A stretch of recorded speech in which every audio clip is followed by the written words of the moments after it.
Abra sua Bíblia em João, capítulo número 8.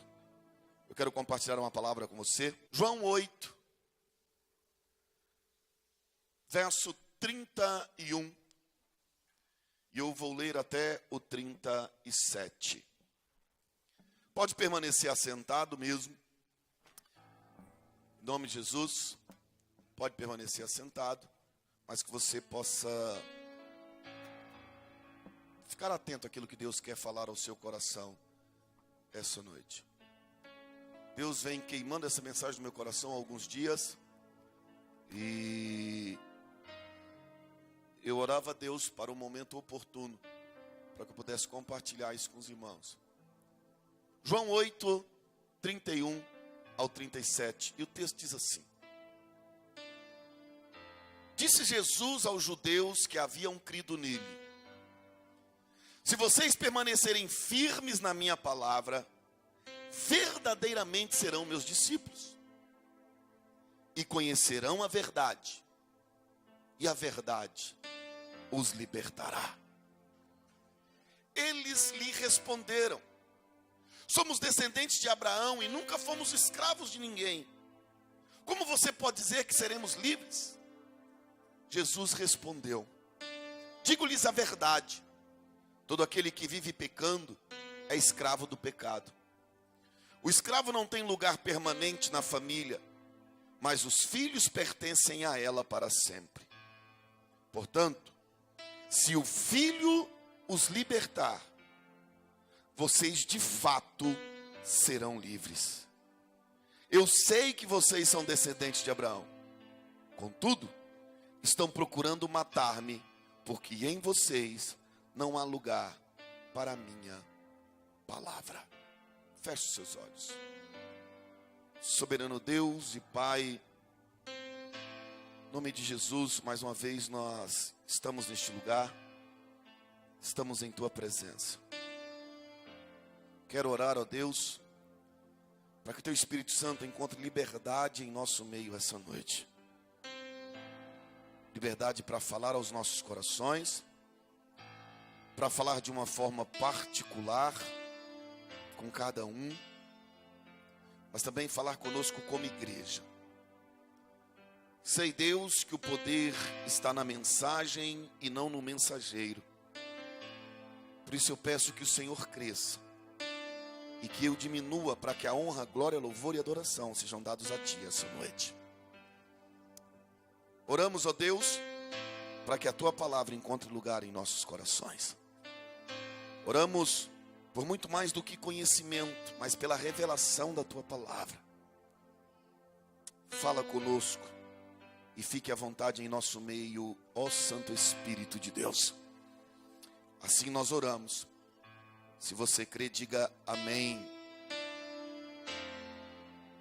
Bom, meus amados, nesses últimos dias, não sei, 2 semanas, uma semana, não sei ao certo, na minha devocional de manhã, Deus tem me levado a ler os livros proféticos. E é muito tremendo, porque quando você começa a ler os livros proféticos, a gente começa a ver um Deus, ou os profetas começam a revelar à nação de Israel um Deus de justiça. Um Deus que vem com uma palavra dura sobre Israel, que vem com uma palavra de juízo sobre Israel. Mas é muito tremendo quando você continua lendo esses livros e após cada repreensão de Deus à nação, após cada palavra dura que um profeta liberava sobre uma nação, quando você continua lendo o texto, você vê Deus, esse mesmo Deus também, trazendo ou demonstrando à nação de Israel todo o seu amor, demonstrando à nação de Israel a disposição para mudar a história de Israel, desde que a nação se consertasse. E quando eu comecei a ler isso, o Espírito de Deus começou a ministrar ao meu coração, e eu comecei a pensar sobre a reciprocidade de Deus. Eu já falei muito nesse altar que o nosso Deus não é um Deus que age. O nosso Deus, Ele é um Deus que reage. E eu vinha pensando, eu comecei a pensar sobre tudo isso, sobre o quanto a minha e a sua atitude, a minha e a sua posição, a minha e a sua postura diante de Deus influenciam a resposta desse Deus para as nossas vidas. O quanto a forma que nós nos colocamos diante de Deus, isso gera um tipo de resposta. Ou seja, muito daquilo que nós vivemos hoje, não só na nossa vida cristã, mas no nosso dia a dia, é o puro reflexo da maneira que nós temos nos colocado diante de Deus. Não é obra do acaso, não é azar, não é destino, mas muito daquilo que eu e você vivemos e experimentamos é reflexo dessa forma que nós nos colocamos diante de Deus. E nós vamos encontrar isso em vários lugares da Bíblia. Eu já citei textos aqui, o Senhor dizendo: achegai-vos a mim, e eu me achegarei a vós outros. Ou seja, primeiro você vem na minha direção e depois eu vou na sua. Se você pega a sua Bíblia em 2 Samuel, o Senhor diz assim: eu honro aos que me honram, mas aos que me desprezam eu desprezarei. Ou seja, Deus diz: se você me trata com honra, eu trato você com honra, mas se você me despreza, eu te desprezo. Isso é Bíblia. Ou seja, cada atitude nossa acaba influenciando as nossas vidas. Ou seja, quando nós mudamos, as coisas mudam.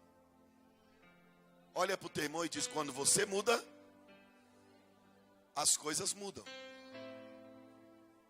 Sabe, foi o próprio Deus que nos deu essa condição de influenciarmos naquilo que nós vivemos na terra. Se você pega a sua Bíblia, no Salmo de número 115, o verso 16, o texto diz assim: os céus, ou os mais altos céus, pertencem ao Senhor, mas a terra Ele confiou aos homens. Ou seja, Deus liberou sobre nossas vidas autoridade sobre essa terra. Se você pega a sua Bíblia em Gênesis, Deus cria o homem, chama o homem e diz: ser fecundo, cresça, povoe a terra, domine sobre tudo. Ou seja, Deus libera sobre nossas vidas essa condição. É lógico, irmão, eu não estou querendo falar de que você vive independente de Deus. Não é isso que eu estou querendo dizer. O que eu estou querendo dizer para você é que quando você se coloca diante de Deus e você começa a levar Deus a sério, começa a viver segundo a vontade de Deus, Deus começa a mudar a sua história. Deus começa a mudar a sua sorte. Quando nós lemos Romanos capítulo 8, né, verso de número 28, nós vamos encontrar a Bíblia dizendo assim: todas as coisas cooperam para o bem daqueles que amam a Deus e são chamados segundo o seu propósito. Ou seja, o texto diz: todos aqueles que amam a Deus, tudo contribui para o seu bem. Mas quando você pega João capítulo 14, o verso 21, e o Senhor vai dizer quem é que o ama, aí o Senhor diz assim: quem tem os meus mandamentos e lhes obedece, esse é o que me ama. Ou seja, se nós pegarmos esses dois textos bíblicos de Romanos e de João, o que o texto está dizendo assim: se você ama verdadeiramente o Senhor, a sua expressão de amor é obediência, e quando você obedece, todas as coisas contribuem para o seu bem. Amém? Então olhe para esse irmão lindo que está aí do seu lado. Se tiver faltando gente linda aí, olhe para cá. E diga para ele assim: quando você muda, a sua vida muda. Ou seja, irmãos, muitos dos problemas que nós enfrentamos enfrentamos hoje é pura falta de alinhar a nossa vida com a vontade de Deus. Muitos dos fracassos, das derrotas que nós vivemos, é lógico, existem exceções, mas em grande parte, se aquilo que nós temos vivido não tem sido satisfatório, isso não é culpa de Deus. Na verdade, tudo isso é reflexo do quão distante da palavra de Deus nós estamos. Sabe, eu acredito que a igreja dos nossos dias precisa voltar a ser uma igreja bíblica e deixar de ser uma igreja hedonista, aonde aquilo que determina o que eu obedeço da palavra de Deus ou não é o quanto prazer isso me proporciona. Eu acho que a igreja dos nossos dias precisa voltar para esse princípio onde o Senhor começa a dizer: se você precisa de mudança, se você precisa de libertação, se você precisa que a sua vida verdadeiramente seja transformada, você precisa alinhar a sua vida com a palavra de Deus. Porque sem esse alinhamento, não há verdadeira transformação e nem libertação. Não há verdadeiramente ser livre. Por isso é que a gente ainda encontra muita gente dentro da igreja há anos, mas existem áreas das suas vidas que são presas. Irmãos, eu entendo que todos nós que estamos aqui, a condição de ser servo de Deus não nos tornou imune a problemas. Todos nós passamos problemas. O próprio Jesus chegou a garantir, dizendo: no mundo vocês vão ter aflições. Mas uma coisa é eu passar por problemas. Outra coisa é toda a minha vida ser o reflexo de um mesmo problema. Amém? Por quê? Porque a gente confunde as coisas.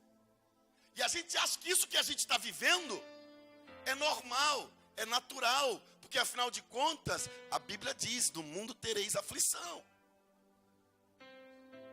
Agora, meu querido, não é normal um casamento que começa com problema, e você tem 10 anos de casado e até hoje você tem problema.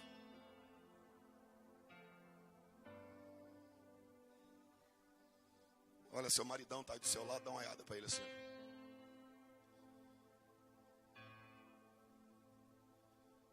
Porque existem casamentos que o único momento de felicidade que eles tiveram foi a festa. Irmão, a igreja precisa acordar, isso não é normal. Casamentos que vivem, pessoas que vivem junto por conveniência, porque arrumar outro dá trabalho demais.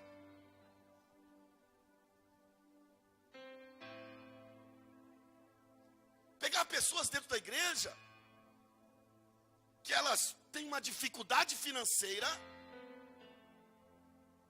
passou 10 anos e elas continuam em dificuldade financeira. 20 anos de dificuldade financeira. 40 anos de dificuldade financeira. Pastor, mas o Brasil está em crise. Irmão, nós já tivemos testemunho aqui dentro, nessa crise toda que está, gente comprando casa. Nessa crise toda que está, gente tendo aumento de salário. A grande questão é que a gente não quer assumir responsabilidade da nossa mudança. A gente prefere arrumar desculpas do que assumir responsabilidades.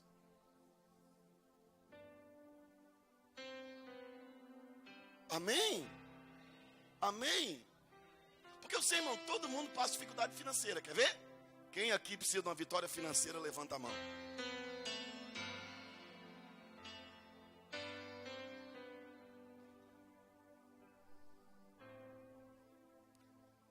Todo mundo precisa. Mas quem aqui tem desfrutado do favor de Deus? Você tem visto milagre na sua vida financeira? Você está pagando suas contas, amém? Está prosperando? Você está comprando carro, comprou casa?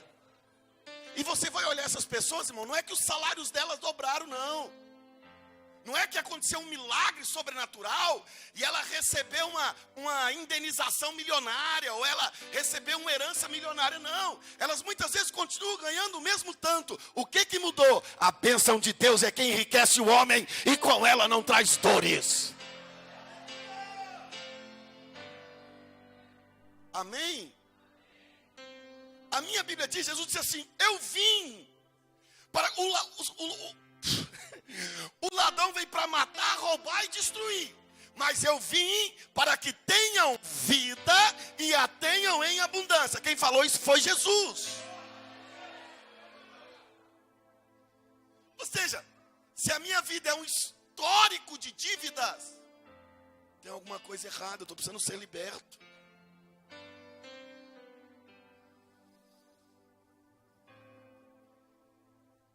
Se tem 50 anos que eu estou procurando emprego e não consigo, irmão, isso não é normal. Não, pastor, aqui as portas estão tudo fechadas. Tá nada, irmão, tem um monte de gente arrumando emprego. Mas acontece é que a minha vida só muda quando eu mudo. Sabe o que o texto diz? Não é um conhecimento da palavra que muda a minha vida. Mas é o quanto eu vivo, o quanto eu ando, o quanto eu decido por aquilo que eu conheço. O grande problema é que nós estamos virando uma igreja inchada de informações, mas sem se posicionar. A gente conhece a Bíblia de Gênesis a Apocalipse. A gente sabe tudo o que a Bíblia diz sobre tudo das nossas vidas. Mas a gente não nos posicionamos. Por isso, nós precisamos voltar a ser uma igreja de prática. Uma igreja que age por aquilo que ela conhece. E aí, o texto diz, verdadeiramente sereis livres. Olha para o teu irmão e diz assim, meu irmão, quando você põe em prática aquilo que você sabe, verdadeiramente, você é livre.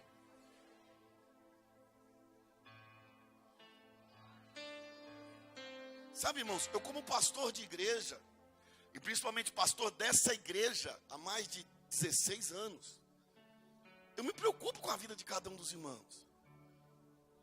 Eu me preocupo quando eu começo a olhar a história de irmãos que estão aqui, talvez o mesmo tempo que eu, ou menos tempo que eu, mas que a gente acompanha, que a gente conhece o histórico, e eles estão patinando no gelo o tempo inteiro, não sai do lugar, o negócio não rompe, a coisa não anda. Isso não é normal. Porque Paulo disse que o evangelho do Senhor não é história, é o poder de Deus em nós. Ou seja, essa palavra precisa transformar a minha vida, essa palavra precisa mudar a minha história. O texto de Malaquias precisa começar a fazer sentido na minha vida, onde diz, e outra vez verás a diferença entre o que serve a Deus e o que não serve a Deus.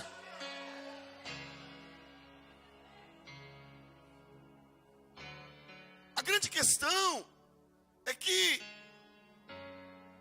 a igreja dos nossos dias é uma igreja que sabe o que fazer, mas não faz. Por que a gente não faz? Porque nós como igreja estamos perdendo o temor. E aí, você olha dentro da igreja, e quando eu digo igreja, eu estou dizendo a igreja espalhada na terra, o número de divórcios dentro da igreja é o mesmo número de divórcios de quem está fora da igreja. O número de adultérios dentro da igreja é o mesmo número de adultério que acontece fora da igreja. Aqueles que compram e não pagam, que estão dentro da igreja, é o mesmo tanto de gente que compra e não paga que está lá no mundo.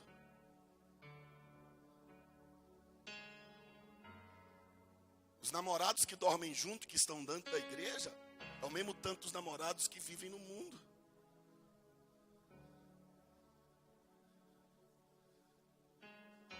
As meninas que estão se engravidando dentro da igreja sem casar é o mesmo número das que estão se engravidando lá fora.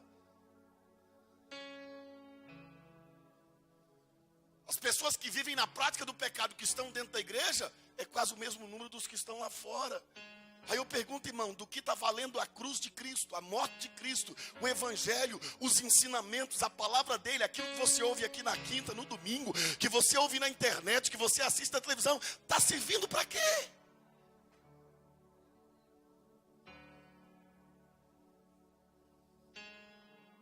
A gente simplesmente sabe o que fazer, mas não faz, cara. Quer ver? Quem aqui está aqui, seja sincero, já ouviu falar sobre dízimo e oferta? Deixa eu levantar a mão também, não achar que eu estou desviado. Amém, pode baixar. E por que esse tanto de gente que ouviu falar sobre isso ainda insiste em não dizimar e não ofertar?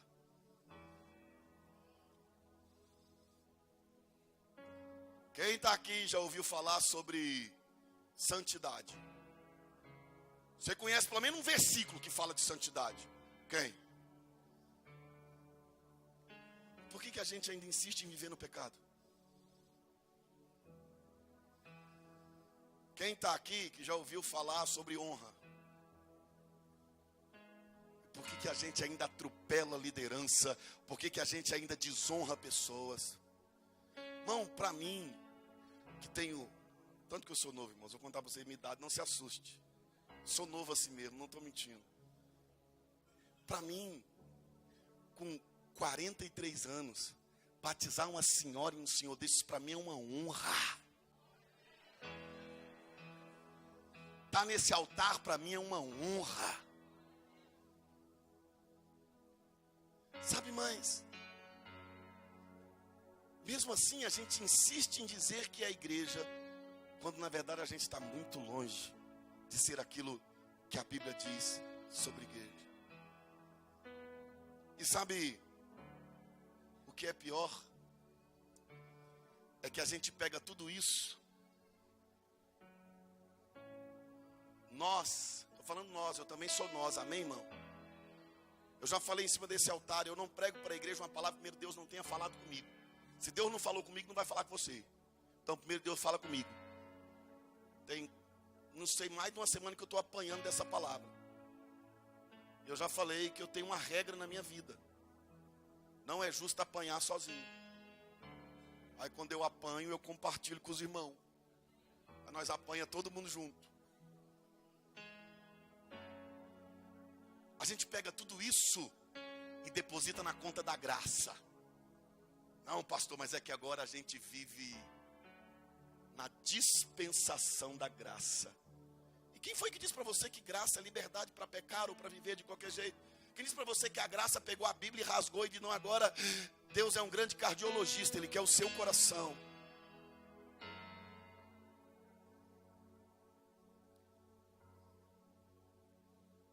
Olha para esse irmão que está do seu lado e fala assim, irmão, relaxa, você ficou muito tenso agora. Fala para ele. Fala para ele, dá um glória aí, irmão. Fala para ele, fala para ele.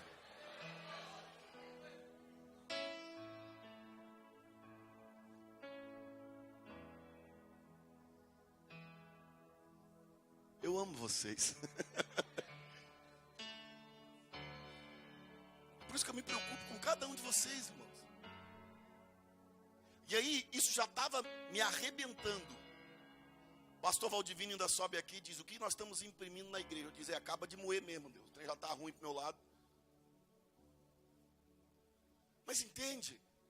Aonde a gente pega a palavra de Deus e a gente fraciona ela naquilo que nos dá prazer, naquilo que a gente quer obedecer. Os outros, a gente esconde. E se alguém tocar no assunto, a gente se sente extremamente ofendido. Por que foi falar uma coisa dessa?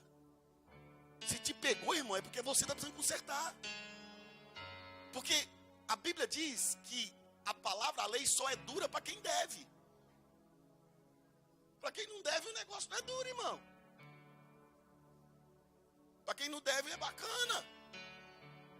Falar sobre santidade, para quem está buscando santidade, aleluia. Falar sobre santidade só incomoda quando a gente está vivendo em pecado.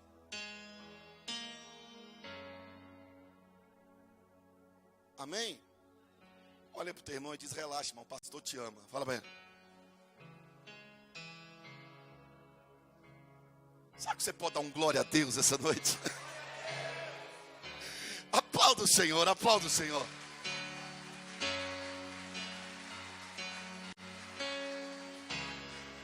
Sabe, porque a gente deposita tudo isso na conta da graça e a gente nem para pensar o que é graça. A dispensação da graça começa com Cristo. Aí, Cristo, quando está indo para o céu, diz assim: eu vou para o Pai e eu mandarei outro Consolador. E qual vai ser o papel desse Consolador? Convencer vocês do pecado, da justiça e do juízo. Estou dizendo, sabe para que serve a graça? Porque antes da graça, vocês estavam entregues para o pecado e vocês não tinham força para reagir. Agora, para que serve a graça? É o Espírito Santo de Deus em você, te ajudando a viver em santidade, a viver em retidão, a fazer aquilo que sozinho a gente não conseguiria. Segurar nossa língua, nossos olhos, segurar nossa mão, segurar o que mais? O pensamento, mas segure o seu. Para isso é a dispensação da graça. Eu dizendo, eu vou enviar um Consolador e ele vai estar com vocês até a consumação dos séculos, e ele vai agir na vida de vocês, e ele vai convencer vocês do pecado, da justiça e do juízo. E sabe o que mais? Ele vai guiar vocês a toda a verdade.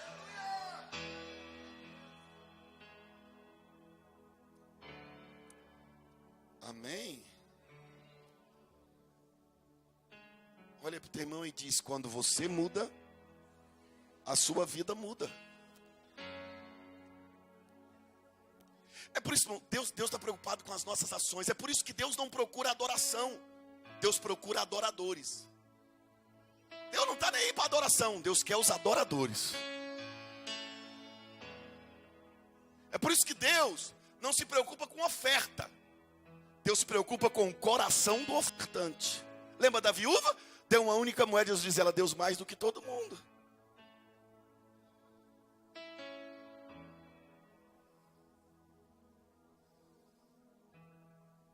E nós precisamos aprender isso como igreja. De que se o evangelho não está mudando as minhas ações,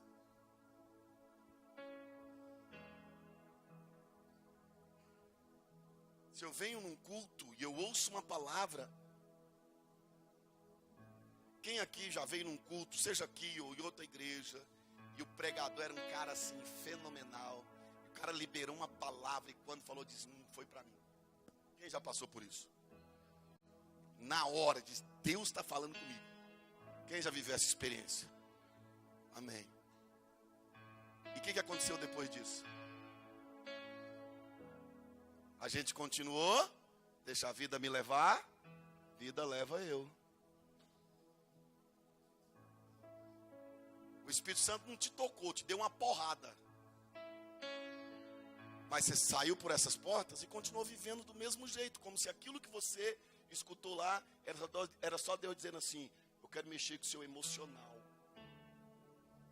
Os irmãos chegam e dizem: pastor, o culto hoje foi bom demais mesmo, porque chorei demais. Não, então o culto não foi cheio de unção, o culto foi cheio de emoção.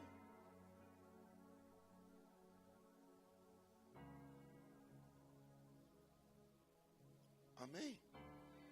Olha para o teu irmão e diz: quando você muda, a sua vida muda, irmão.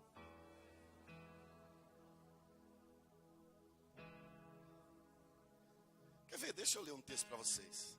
Abra aí Ageu, capítulo 1. Ou melhor, projete para mim aqui Ageu, capítulo 1. Tem alguém aí em cima aí? Projete para mim aí, por favor. Isso, muito obrigado. Pode ir lá para o verso 3. Eu vou ler do 3 até o 8. Vamos lá. Obrigado, pastor.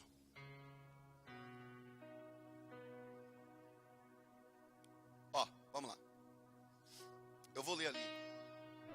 Eu vou lendo aqui, você vai mudando e nós vamos até o 8. Falou? Quem está lá? É o Wesley? Não. É, aleluia. Vamos lá, Wesley. Eu vi o Marco aqui, meu sonoplasta preferido, está aqui embaixo. Que bom isso, irmão. Isso é bom descer de lá, vir assistir culto às vezes. Quando você voltar para lá, avisa o povo que só fica lá em cima. Fala: o pastor, vou de vez em quando, é bom descer, assistir um culto lá. Vamos lá. Verso 3 do capítulo 1. Veio, pois, a palavra do Senhor, por intermédio do profeta Ageu, dizendo: acaso é tempo de habitardes nas vossas casas forradas, enquanto essa casa fica desolada? Ora, pois, eu acho que Ageu era português, Cristina. Ele diz: ora, pois, assim diz o Senhor dos exércitos: considerai os vossos caminhos. Tendes semeado muito e recolhido pouco. Comeis, mas não vos fartais. Bebeis, mas não vos saciais. Vestivos, mas ninguém se aquece. E o que recebe salário, recebe-o para manter num saco, para meter num saco furado. Assim diz o Senhor dos exércitos: considerai os vossos caminhos. Subi ao monte e trazei madeira. Edificai a casa, e dela me deleitarei e serei glorificado, diz o Senhor. Vamos parar aqui. O Senhor, nação de Israel, está passando por uma crise. Crise financeira, uma crise espiritual, uma crise existencial, uma crise conjugal. Crise que mais? Crise. Aí, no meio dessa crise emocional, estão achando que Deus abandonou eles. Deus fala com eles através do profeta Ageu. Aí, Deus começa a dizer assim: vem cá, vocês estão aí reclamando que está difícil, está tudo ruim, vocês estão com depressão, estão tomando remédio controlado, vocês estão passando dificuldade financeira na casa de vocês estão numa frieza espiritual, vocês estão aí reclamando disso tudo. Mas vamos pensar um pouco. O Senhor diz assim: vejam os vossos caminhos. O Senhor está dizendo assim para a nação de Israel: vocês estão reclamando aí, achando que fui eu que abandonei vocês? Pensem em como vocês têm vivido. Vocês voltaram para cá para reconstruir o templo. E está todo mundo preocupado com a sua casa. E eu gosto disso. Olha para esse irmão que está do seu lado e fala assim: irmão, você é responsável pelo templo aonde você é alimentado. Amém? Amém?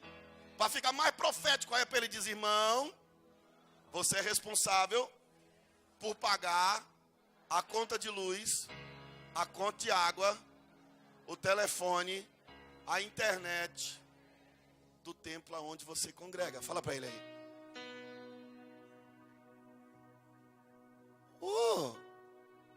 Que é isso, pastor? O senhor só quer meu dinheiro? Não sou eu, é a Bíblia que está dizendo. O senhor está dizendo: sabe por que vocês estão assim? Falando para a nação de Israel. Está todo mundo muito bem na sua casa, com lâmpada de LED, ar-condicionado, internet 250 mega. Eu profetizo, quem quer uma internet 250 mega? Profetizo que você vai usar essa internet não para ficar no WhatsApp, nem para jogar. É para ler Bíblia, aleluia.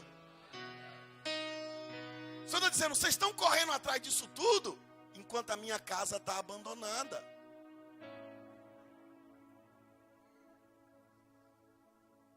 Eu acho tremendo que Deus diz assim: olha o caminho de vocês. Sabe o que o Senhor está dizendo para eles? Tradução oliveriana da Bíblia, versão street. O cabeção, presta atenção em como vocês estão vivendo e vocês vão achar a resposta, porque vocês estão passando o que vocês estão passando.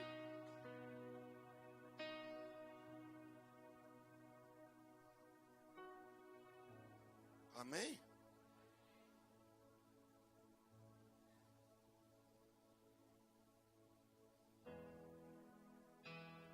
Estou dizendo, vocês estão vivendo uma frustração. Aí o Senhor diz: essa frustração é fruto do caminho que vocês escolheram.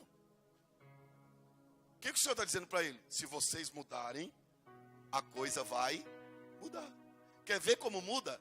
Vai para o verso 12 aí, do capítulo 1 de Ageu.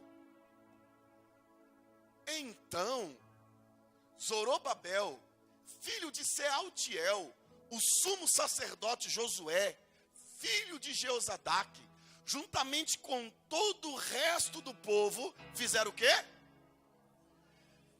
Fizeram o quê, irmão? Seu Deus. E as palavras do profeta Ageu, como o Senhor meu Deus o tinha enviado. E temeu. Lembra que eu falei que a igreja perdeu o temor? E temeu o povo diante do Senhor. 13.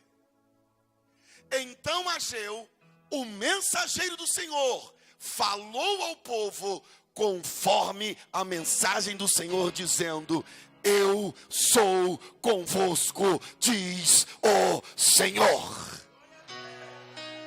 Vamos entender isso aqui, irmão. Eles estão vivendo uma crise terrível, uma situação dificílima, talvez bem semelhante à situação que você está vivendo hoje. Crise para todo lado,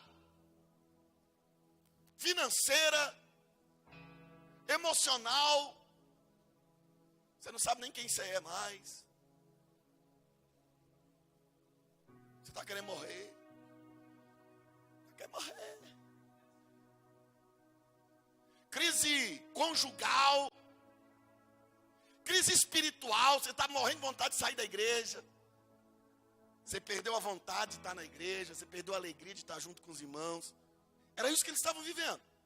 Aí Deus traz essa palavra para eles e diz: olha, é só vocês prestarem atenção na forma que vocês têm vivido.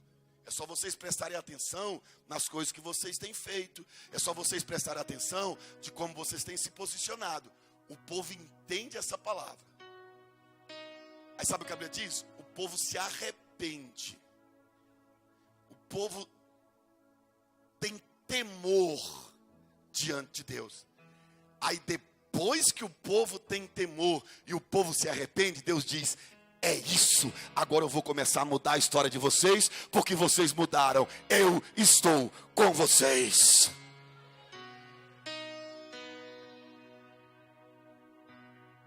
O Deus era o mesmo, a nação era a mesma,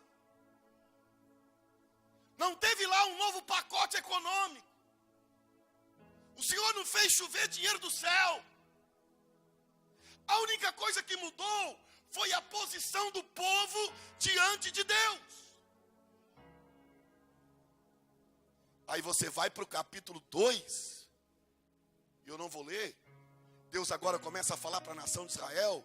Alguém que estava pondo o salário num saco furado, comia e não se fartava, bebia e não se saciava, cobria e não se aquecia. Deus começa a falar para eles sobre glória, sobre riqueza, sobre honra. Tudo mudou, o povo era o mesmo, a situação era a mesma, mas a atitude do povo mudou diante de Deus. E porque a atitude do povo mudou, a história do povo mudou. Olha para esse irmão lindo, que fez até chapinha para vir hoje, e diz para ele: quando você muda, sua vida muda.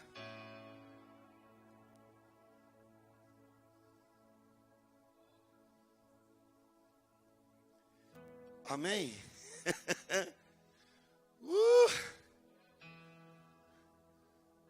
Eu apanhei muito, irmão. Sabe por quê? Porque diante de qualquer situação que está dando errado na nossa vida, a coisa não está rompendo, o casamento não está andando, as portas não estão se abrindo, a coisa não está transformando. Qual é a primeira coisa que a gente faz como crente? Ora. É ou não é? E a gente diz: vou fazer uma oração forte, com um jejum forte. Se bem que, na verdade, uma igreja de nosso dia tem uns que nem oram. Prefere reclamar do que orar. Não é aqui, aqui não tem esse tipo de crente, é lá no Paraguai. Aleluia. Estou falando isso porque está sendo transmitido, tem uns irmãos no Paraguai assistindo, então Deus precisa falar com eles. A gente ora. Tipo: Deus, o Senhor não está vendo, Deus? gente faz biquinho, faz ou não faz? A gente chora, irmão, chora ou não chora? Descabela, quero morrer.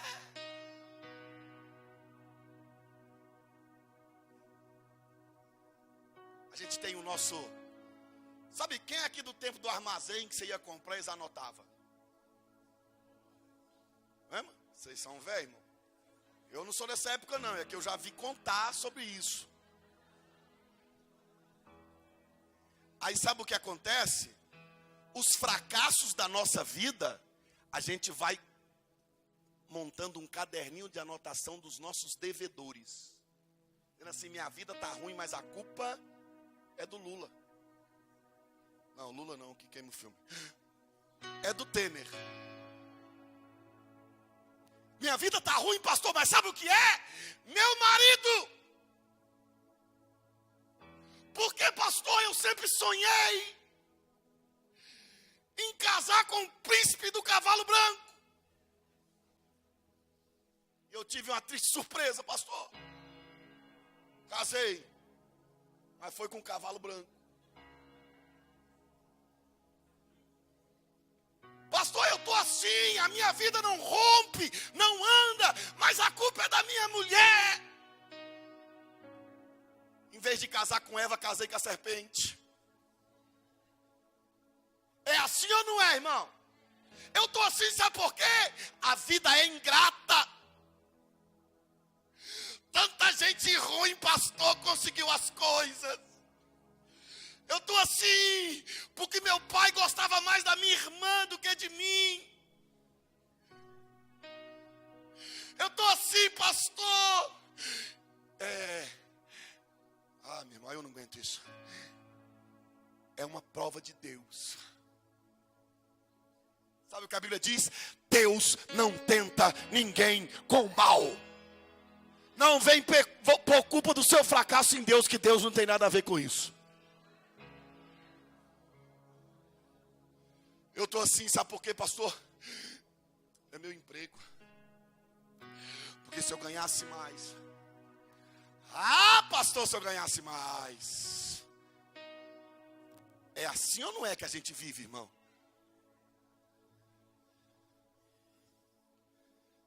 O problema chega, a gente vai orar. Deus, o Senhor não tem visto o que eu tenho passado. E Deus diz, por acaso sou cego?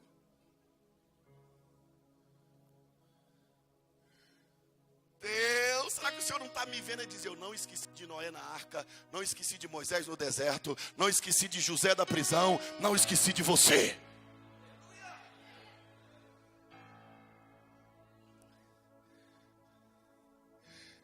Deus, então faça alguma coisa. Deus diz, não sou eu quem faço, quem faz é você.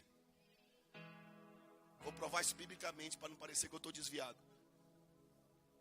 O povo está saindo do Egito. Chegam diante do Mar Vermelho. Quando eles olham para trás, Faraó está vindo. O povo se desespera. Moisés, homem de Deus, diz assim, aquietai-vos e veja o que Deus vai fazer. Olha o crente, cheio da unção. Aí Moisés vai começar a orar. Quando Moisés começa a orar, Deus diz, está fazendo o que, Moisés? Vai, Senhor, como assim? Estou orando. Sou crente, o Senhor é Deus, o negócio arrochou aqui, o Senhor esqueceu como é que é a nossa relação. Quem quer, tenta convencer quem pode, fazer o que quem quer. Deus diz, para de orar, Moisés. Como assim, Senhor? Mande ao povo que marche. Tradução oliveriana da Bíblia, versão Street. Quando Moisés começa a orar, diz, está fazendo o que, cabeça? Fica aí, fazendo biquinho, chorando. Eu já ouvi a sua oração. Eu já liberei uma promessa sobre a sua vida. Mas essa promessa não se cumpre enquanto você não começar a marchar, enquanto você não se posicionar, enquanto você não fizer algo, enquanto você não seguir, Moisés, o mar não pode se abrir. Sabe qual é o nosso problema? A gente é cheio de oração e de pouca ação. Oração sem atitude é religiosidade. A gente pega o que é natural e espiritualiza. Estou orando para Deus mandar um emprego. Ah, não vá buscar não, irmão. Vai não. Fica aí orando. Estou orando para quê? Deus vai mandar. Ah, não vai correr atrás não para ver, irmão. Vou fazer o concurso, está estudando? Não, estou no jejum. Então você quer dizer que Deus vai pegar a vaga de alguém que está estudando, ralando, e vai tirar e dar para você que está no jejum. Comendo igual um louco, diz que está no jejum. Estou no jejum forte, 4 semanas sem assistir novela. Jejum forte. Olha para o teu irmão e diz, quando você muda, sua vida muda. Agora eu termino. Hoje eu vou pregar em uma teca. Depois eu vou ficar um mês sem os irmãos me ver mesmo. Então hoje eu vou falar tudo. Até eu voltar daqui um mês, os irmãos já esqueceram, já estão me amando de novo. 2 Samuel capítulo 11. Projete aqui para mim, por favor. 2 Samuel capítulo 11.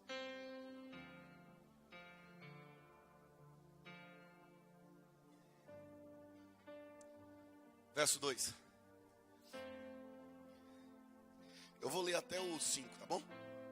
Ora, aconteceu que numa tarde, Davi se levantou do seu leito e se pôs a passear no terraço da casa real.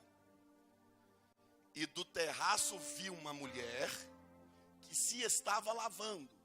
E era esta mulher muito formosa à vista. Tendo Davi enviado a indagar a respeito daquela mulher, disseram-lhe: porventura não é Betseba, filha de Eliã, mulher de Urias o Heteu? Então Davi mandou mensageiros para trazê-la, e ela veio, e ele se deitou com ela, pois já estava purificada da sua imundície, depois ela voltou para casa. A mulher concebeu e mandou dizer a Davi: estou grávida. Quem conhece essa história? Bacana. A mulher fica grávida, certo? Vamos continuar aqui. Capítulo 12, verso 7. Vamos pular um pouco aqui, senão não vai dar tempo. Então disse Natã a Davi: esse homem és tu. Assim diz o Senhor Deus de Israel: eu te ungi rei sobre Israel, livrei-te da mão de Saul. Pode ir. Vamos até o 12.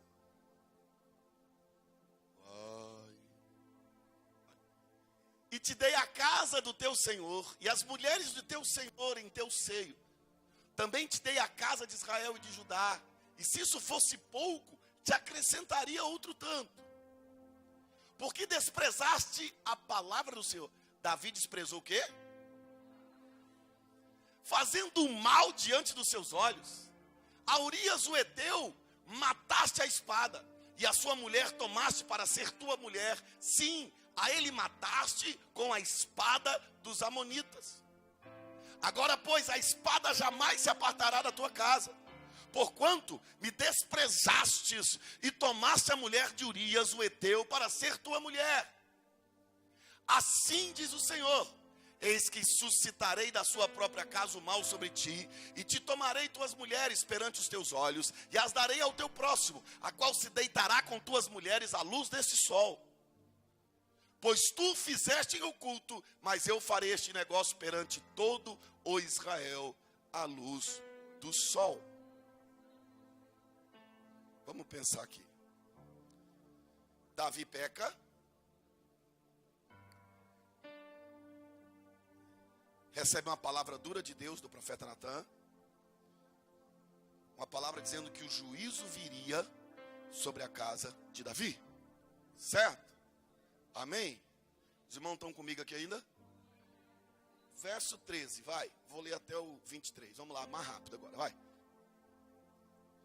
2 Samuel 12, 13. Então disse Davi a Natã: pequei contra o Senhor. Tornou Natã a Davi: também o Senhor perdoou o teu pecado, não morrerás. Vai. Todavia, porquanto com este feito deste lugar, aqui os inimigos do Senhor blasfemem, o filho que te nasceu certamente morrerá. Tá bom, vamos parar aqui, eu continuo aqui a história, porque senão não vai dar tempo. Bom, o profeta vem com essa palavra Davi, a Bíblia diz que Davi se arrepende, Davi muda de posição, Davi conserta, o profeta diz: bacana, mas o filho que você teve com ela vai morrer. O texto diz que o menino fica doente. Davi ora, Davi jejua, Davi busca a presença de Deus, mas o texto diz que o menino morre. Amém? E a gente aqui dá para tirar lições tremendas. Porque Davi adultera com Betseba, ela fica grávida. Porque ela fica grávida, Davi manda matar Urias. Urias morre, a criança nasce, mas o Senhor fere a criança, ela fica doente. Davi jejua, ora, mas não adianta, a criança morre. Você parou para pensar que Davi cometeu o pecado, mas não desfrutou do fruto do seu pecado? O menino morreu. Sabe o que acontece nas nossas vidas?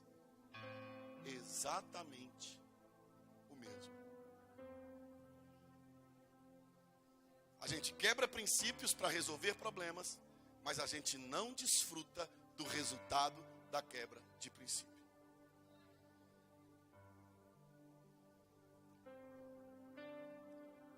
Existem pessoas por aí, não é aqui, em outro lugar, que elas dizem assim: eu não vou dizimar, eu não vou ofertar.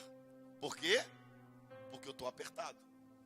É ou não é? A maioria das vezes que a gente para de ofertar, diz: mas é porque está apertado. Sim ou não? Sim ou não? E você já prestou atenção que a gente não dizima e não oferta, a gente continua apertado? Vai dizer: não vou dizimar, mas isso vai resolver o meu problema. Você percebeu que no outro mês a gente continua apertado? A gente continua sem dinheiro. Por quê? Porque a gente não desfruta do fruto do nosso pecado. A gente mente, engana, mas passam os dias e a nossa vida está do mesmo jeito de novo.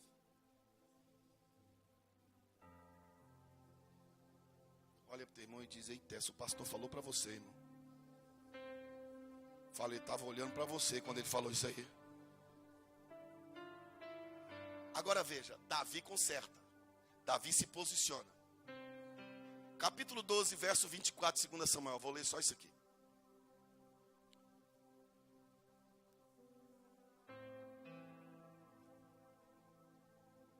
Veja, esses caras tinham facilidade de fazer fica, era um negócio louco. Então, consolou Davi a Betseba. E como é que eram os consolos? Eles deitaram e a mulher ficou grávida de novo. Isso é que é consolo, irmão. E teve ela um filho. E Davi lhe deu o nome de quê? De quê? Sabe o que significa Salomão? O Senhor o amou. Vamos pensar. Davi agora conserta a sua vida, muda de posição. Eles agora têm um filho. O filho chama-se Salomão. O Senhor o amou. Veja a mudança de Davi, ou da sua condição. O filho do adultério morre, mas o filho do conserto é amado pelo Senhor. O filho do adultério morre, mas o filho do conserto se torna o rei mais sábio de Israel. O pai era o mesmo. A mãe era a mesma. E por que o resultado foi diferente? Porque agora a atitude atitude de Davi mudou. Ele conserta o que tinha de ser consertado. E quando Davi muda, Deus muda a história de Davi, dizendo: o seu primeiro filho com Betseba, que era o filho do adultério, morreu, mas agora você mudou a sua posição. Ela está grávida de novo, o menino nasce, se chama Samuel. O Senhor o amou. O primeiro filho, que era o símbolo do seu fracasso, Davi, morreu. Mas esse Davi que você se posicionou, vai ser conhecido na nação de Israel. Vai ser o rei de Israel. Vai ser honrado. Vai ser conhecido. Por quê? Porque a posição de Davi mudou. Olha para o seu irmão e diz: quando você muda, a sua vida muda.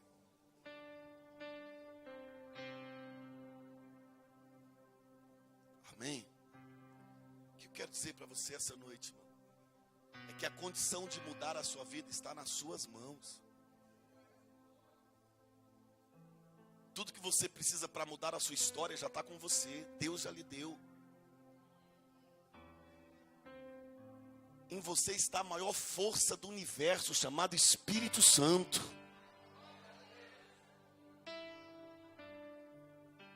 O negócio é que a coisa não muda porque a gente não muda.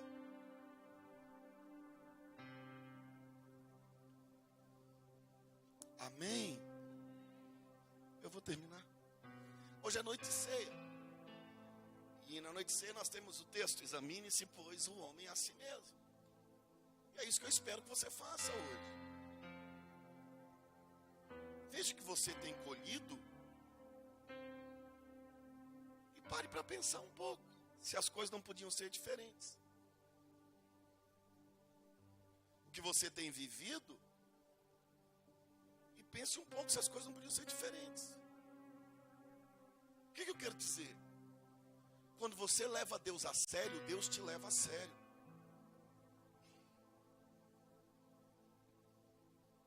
Nós não temos que ser perfeitos, porque ninguém é. Mas nós precisamos levar Deus a sério. Ter vida cristã de sinceridade. Mas não é que eu sei mesmo que eu não presto. Isso não é sinceridade. Isso é um pouquinho de inteligência. Sinceridade é conhecer áreas da minha vida que precisam mudar e lutar para que isso mude. E aí o resultado vai ser diferente.